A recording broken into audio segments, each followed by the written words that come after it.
In this module, we're going to look at the Exhibit B addendum to the independent contractor lease. This is the most important document you'll sign with your contractors. It's where you define what you're going to pay them for work they perform. This is also the only document where you dictate the terms instead of us. You're free to reach whatever agreement you want with your contractors. Your agreement can state that you'll pay $400 for loads from Port Elizabeth to Allentown, or $500, or $600. The rate can include fuel, or fuel can be paid in addition to that amount. Again, we don't dictate the rates you pay to your drivers, but the agreement must be clear and the settlement amount to the truck must match the agreement.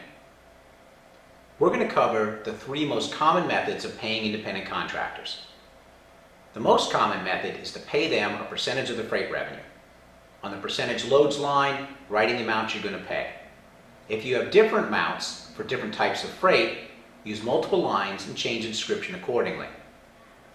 For example, you might pay 75% for loads moved from the pier and 70% for loads from the rail. If you're a domestic agent, you might pay 75% for loads over 500 miles and 72% for loads under 500 miles. Fuel is not covered in this example, and we'll talk about fuel later. The second most common method is a flat rate tariff. This can be utilized for a variety of circumstances. It's particularly useful where you have multiple customers with different rates going to the same location. Instead of having drivers wanting to move freight for one customer and not another, you can flat rate the lane and everybody gets the same amount. Be sure to be specific where required. If the rate is for one customer only and you might go to that same destination for another customer, be sure that's noted. Fuel can be included in these rates, but it must be clearly noted. And all flat rate tariffs must be signed and dated by the independent contractor. The third most common method is mileage pay. Using this method, you're agreeing to pay them a fixed rate per mile. Empty miles needs to be addressed. Are they paid or not paid? And if they are paid, is it the same amount as loaded or is it a different rate? The source of the mileage calculations is important.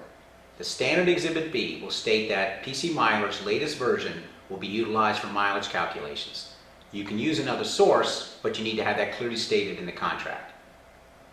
So those are the three most common methods of paying freight to the independent contractors, but there are others as well. If none of these meet your needs, contact us and we'll work with you on crafting your agreement. Fuel is a very important part of the independent contractor relationship.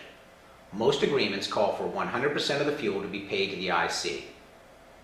If you are paying 100%, you do not need to specifically address it in the contract.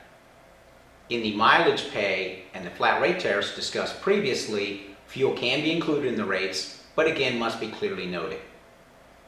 If you have any other method of paying fuel to the ICs, contact us and we'll work with you on crafting an agreement that clearly states to the IC what they're going to be paid and protects both you and ourselves. Accessorials are another area that need to be addressed. Detention time, unloading, tolls, hazmat, and any other type of accessory you're going to pay must be noted in the contract. On the accessorial line, write in the name of the accessorial and the amount you're going to pay. One final thing to cover is to ensure that the IC is signing and initialing in the correct spots in the addendum. So while this seems like a lot to cover, it's pretty straightforward. When you're done with your Exhibit B, it should be clear to the independent contractor what they're going to be paid. You should be able to show that they agreed to the rates and we paid them according to the agreement. You should also be able to show to a non-trucking person why we paid what we did and they understand how we came up with the calculations. If you still have any questions, contact us. We'll work with you on crafting an agreement that protects you, your independent contractors, and us.